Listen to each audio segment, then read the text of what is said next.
নমস্কার, আমি মিঠুর ঘরকন্যায় সবাইকে স্বাগত। সবাইকে সুপ্রভাত জানিয়ে বুধবারের ব্লগটা শুরু করলাম। বুধবার মানে বাসন্তী পুজোর মহানবমী ছিল, যে কারণে আমি অষ্টমী মানে মঙ্গলবার দিনকে চলে গেছি আমাদের যে গ্রামের শ্বশুরবাড়ি হাসনাবাদ। আগের ব্লগে তোমরা একটু দেখে নিও। আর এই নবমীর দিন যে খাওয়ার আয়োজনটা হচ্ছে এটা আমিই দিচ্ছি। এটা আমার খুব ইচ্ছা ছিল। ছেলেকে নিয়ে যখন ছোটোবেলায় গেছিলাম তখন আমার শাশুড়ি বলেছিলেন যে অনেকেই দেয় মাঝে মাঝে, মানে নবমীর দিনের খাওয়াটা, যেহেতু অষ্টমীর দিন লুচি হয় বলে সেদিন আর খিচুড়ি হয় না, প্রত্যেক বাড়িতেই লুচি হয়। নবমীর দিনকে যে খাওয়ায় নবমীর দিনই খাওয়ায়। তখন থেকে আমার একটা ইচ্ছা ছিল যে তাহলে আমি একবার খাওয়াবো। এটা ঠিক ঠাকুরের কাছে যে মানসা করেছিলাম তা কিন্তু না। তা সেই আয়োজনই চলছে। আমার মেসো শ্বশুরকে পুরো দায়িত্বটা দিয়েছিলাম, ওনার কাছে আমরা অ্যাকাউন্টে টাকা পয়সা পাঠিয়ে দিয়েছিলাম। সেই সকাল থেকে সেই আয়োজন চলছে। দেখো খিচুড়ি রান্না শুরু হয়ে গেছে। খিচুড়ি হবে, পাঁচমিশালি তরকারি হবে আর পায়েস হবে। এবার আমি তো মানে আমি আর ছেলেই গেছিলাম। আমরা তো ছিলাম এক জায়ের বাড়িতে, বা ওই জায়ের ছেলে আমার তো ভাসুরপো হয়। তারপর আমার মেসো শ্বশুর গিয়ে ডাকলেন যে মিঠু আসো, সবাই তরকারি কাটছে। তারপরে আমি একটা শাড়ি পরে চলে আসলাম। আর এই দেখো এই দুজন নাইটি পরা হচ্ছে আমার ননদ, আমার মাসি শাশুড়ির মেয়ে। আর সবাই মানে পরিবারেরই, আমার শ্বশুরবাড়ির সবাই পরিবারেরই যারা তরকারি কাটছে। যেহেতু আগের দিনই ব্লগে বলেছি এই পুজোটা বারোয়ারি পুজো, কিন্তু এখন দায়িত্বটা পুরো আমার শ্বশুরবাড়ির উপর। মানে যারা চাকরি বাকরি করেন তারাই পয়সাটা বেশি দেন, গ্রামের আর মানে গ্রাম থেকে চাঁদা তোলা হয় না। তারপর দেখো আমার এক ভাসুর, উনি চা করে আনলেন, আমাকে বৌমা বলে সবাই। মানে আমার হাজব্যান্ড ওই যত আমার শ্বশুরমশাই তো শ্বশুরমশাইরা 5 ভাই ছিলেন, আমার শ্বশুরমশাই সব থেকে ছোট। আর আগে যে 4 জ্যাঠামশাই ছিলেন তাদের যে ছেলে পুলে, সেই দিক থেকে সব আমার ভাসুর মানে বয়স্ক ভাসুর, অনেকে মারাও গেছেন। আর সব থেকে ওই পরিবারের মধ্যে ছোট আমার হাজব্যান্ড। তারপরে এক দেওর আছে, আমার একটাই দেওর, মানে সেজো জ্যাঠামশাইয়ের এক ছেলে হচ্ছে আমার দেওর হয়, বাকি সব ভাসুর। আর সবাই আমাকে বৌমাই বলেন। তা ওই দাদাও চা করে আনলেন। তা আমি যেহেতু আজকে নবমী অঞ্জলি দেব, আমি বললাম না দাদা আমি চা খাবো না। তারপর দেখো সবাই হাসতে হাসতে মজা করতে করতেই সবজিগুলো কাটলাম।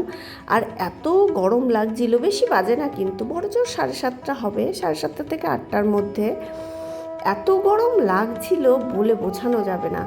তখন মানে আমি মনে মনে ভাবছি যে এই 6 কড়াই খিচুড়ি হচ্ছে, 2 কড়াই তরকারি, 1 কড়াই পায়েস, যে এগুলো উঠবে তো, এত গরমে মানুষ খাবে তো, মানে এটা একটা চিন্তার বিষয় ছিল। কিন্তু যেহেতু মেসো শ্বশুরের কাছে দায়িত্ব দিয়েছিলাম, উনি আবার এই ট্রিপল টানিয়ে সব ব্যবস্থা করেছে যাতে লোকে খেতে পারে। চেয়ার টেবিল ভাড়া করা হয়েছে, জলের ব্যবস্থা তো আছেই, ভালোই ব্যবস্থা আছে। তা দেখা যাক পরে কি হয়। এরপর দেখো তরকারি সবাই মিলে কেটে টেটে নিয়ে গল্প করতে করতেই কাটলাম। তারপরে কী হয় বলো তো, আমি তো প্রায় 8 বছর পরে গেলাম। এবার অনেককেই চিনতে পারি না। ওই যে উনি দাঁড়িয়ে আছেন, গোপালের সেবা দেবেন, একটুখানি পায়েসটা মানে সব নিরামিষ রান্না তো, পায়েসটাও একদম ঠাকুরের বাসনেই রান্না হয়েছে আর কি, নিরামিষ বাসনে। তা উনি গোপালের জন্য পায়েস নিতে এসেছেন। উনি আমার সম্পর্কে বৌমা হন, সেটা আমি ভুলে গেছি। তা আমি ওটাই জিজ্ঞাসা করছি, মানে আমি কাকিমা হই। তা যেহেতু আমার থেকে বড়, আমাকেও বৌমাই বলে, কাকিমা আর বলেন না উনি। তা ওই হাসি ঠাট্টা করছে, মানে আমার না গুলিয়ে যায়, অত বড় পরিবার তো। না মানে আমার বিয়ে হয়েছে, আমার নাতিপুতি সমেতই বিয়ে হয়েছে আর কি বলতে পারো, অনেক বড় বংশে বিয়ে হয়েছে, নাতিপুতি সমেত। 1 ডেক খিচুড়ি হয়ে গেছে, বাদ বাকি হচ্ছে। আর এই যে ভাসুর আছেন, সেজো জ্যাঠামশাইয়ের ছেলে আর কি, এই ভাসুর আমার যখন শ্বশুর মারা যান খুব করেছে তখন। মানে আমার শ্বশুরের তো ক্যান্সার হয়েছিল। এই দাদা তখন এই গ্রামের বাড়ি থেকে গিয়ে ব্যারাকপুর বেস হসপিটালে বা কমান্ডে যখন ভর্তি থাকতেন, অনেক করেছেন উনি। এরপর তরকারি কেটে আসলাম, এসে দেখি সব ভোরবেলা সবাই ফুল তুলেছে, জবা ফুল।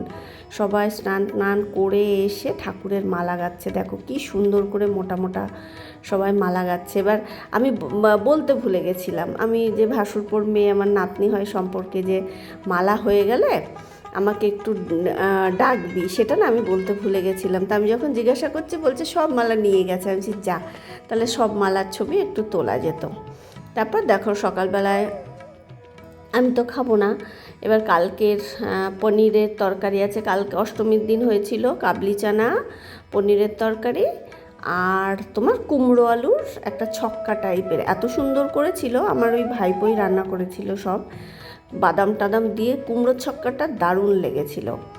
তা এখন সকালবেলায় কালকেরই ময়দা মাখা ছিল, তা সেটাই ভাজা টাজা হলো। আমি বললাম যে আমি একটু হেল্প করি, কিন্তু আমার ওই ভাইপো করতে দিল না, বলছে না কাকিমা তুমি বসো, তুমি দেওয়া থাওয়া করো, আমরা দুজন করে নিচ্ছি। এরপর মেসো শ্বশুর আসলেন, এসে বলছে তুমি চলো, আমার মাসি শাশুড়ির বাড়িতে যাচ্ছে, বলছে চলো তোমাকে একটু হিসাবটা দেখাই। তা আমি মেসোকে বললাম না মেসো, তোমাকে দায়িত্ব দিয়েছে, আমাকে হিসাব দেখাতে হবে না। তা উনি আমাকে নিয়ে যাচ্ছেন।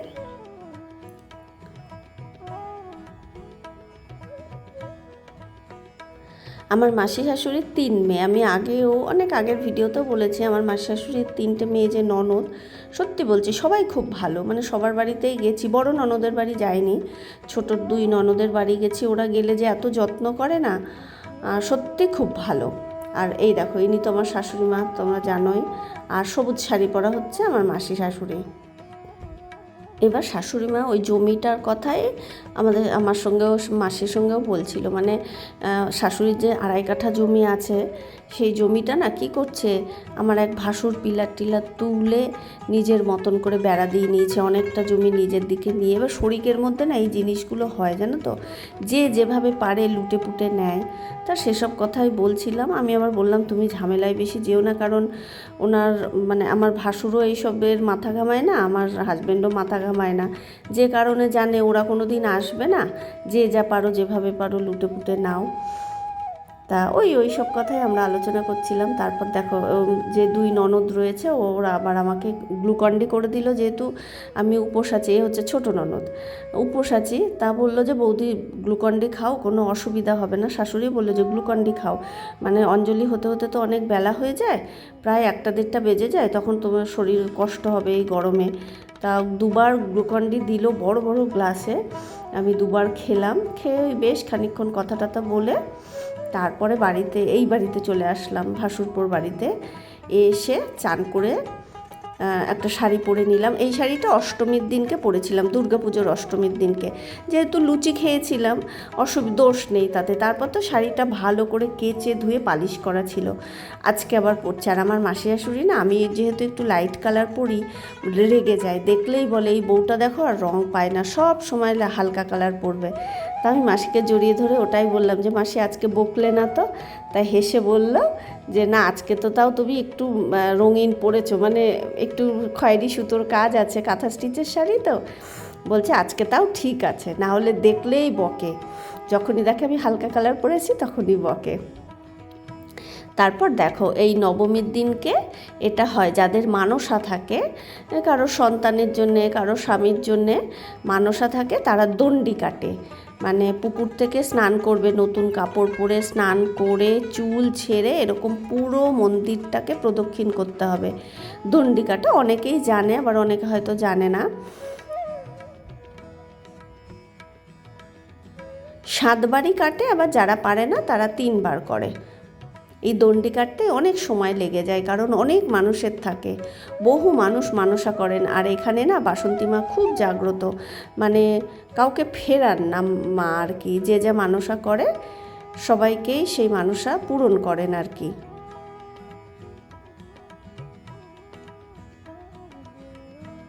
এবার যখন কেউ দণ্ডি কাটে তাকে ছুতে হয় আর কি, যখন শুয়ে। এবার আগেও যখন এসেছি দেখেছি আমি, এই পুরো মন্দিরটা আর কি প্রদক্ষিণ হবে। তারপর ঠাকুরের সামনে দাঁড়িয়ে কান ধরে নাক মুলে আর কি ক্ষমা চেয়ে নিতে হয় ভুল ভ্রান্তি হলে প্রত্যেকবার। এরপর এটাও যারা মানসা করেন, ওই দণ্ডি কাটার পর ওই ভিজে বস্ত্রতেই দুই হাতে মানে ধুনুচি জ্বালানো হয়, মাথাতেও ধুনুচি থাকে, মানে অনেকে মানসা করেন সন্তানের জন্য, মানে কিছুর জন্যে যারা মানসা করেন আর কি, তারা ওই সন্তানকে কোলে নিয়েই এরকম ধুনুচি পোড়াবেন। তা এনার মানসা ছিল, উনি এটা করলেন।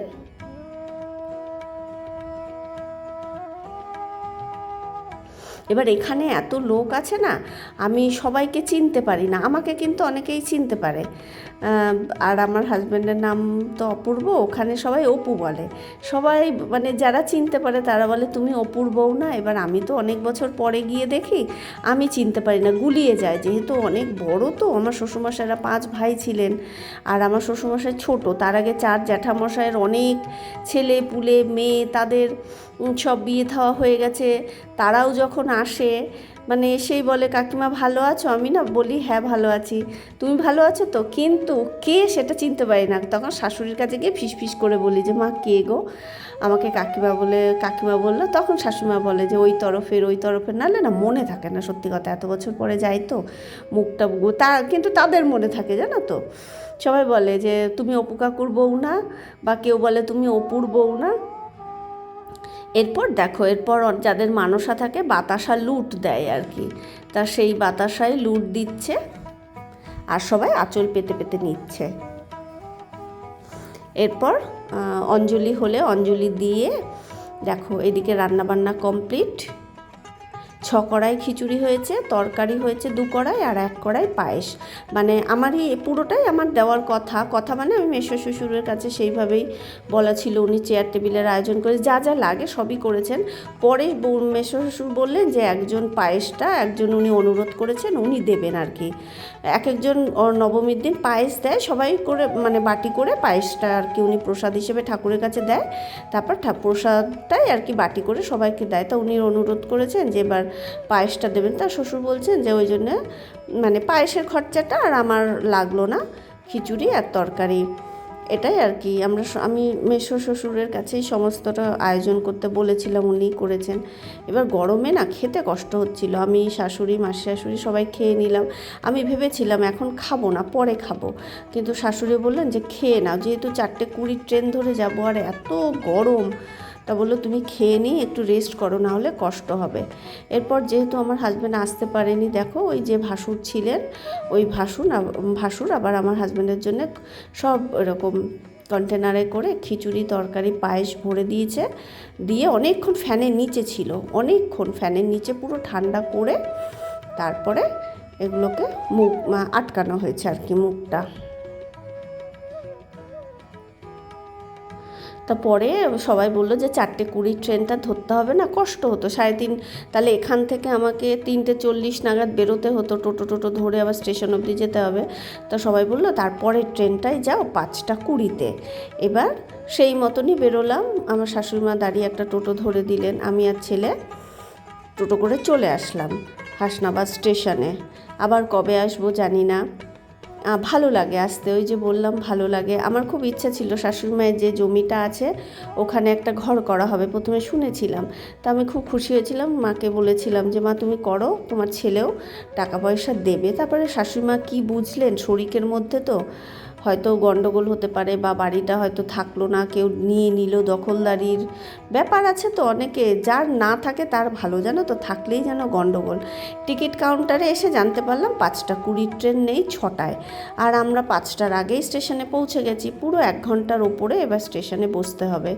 এই গরম, তবুও ট্রেন তো পুরো ফাঁকা ছিল, ফ্যানের নিচে বসেছিলাম। আর সত্যি বলছি, আমরা তো ঘর থেকে বেরোই না, ঘরেই থাকি, তাদের বেরোলে ভীষণ কষ্ট। মানে অষ্টমীর দিন আমি যখন হাসনাবাদে এসেছি সেটাতেও কষ্ট হয়েছে।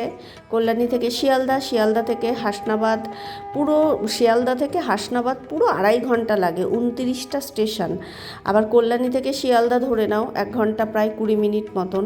মানে তারপর জায়গা পাওয়া যায় না, দাঁড়িয়ে আসা, সত্যি খুব কষ্ট হয়েছিল। তা দেখো এই যে হাসনাবাদ, টাটা করে দিলাম, আবার কবে আসবো জানি না। ওই যে বললাম আসতে ইচ্ছা করে, কিন্তু থাকার জায়গা নেই। ওর বাড়িতে থাকতে লজ্জা লাগে, আসলে যত্ন করে, কিন্তু কি বলতো লজ্জাটাও লাগে, যে কারণে আমরা কম আসি। তাহলে আজকের মতো ভিডিওটা এখানেই শেষ করছি। কেমন লাগলো প্লিজ একটু কমেন্ট করে জানিও, ভালো লাগলে ভিডিওটা লাইক করে আমার চ্যানেলটা সাবস্ক্রাইব করে দিও। সবাই এই প্রচণ্ড গরমে খুব ভালো থেকো, সুস্থ থেকো, টাটা।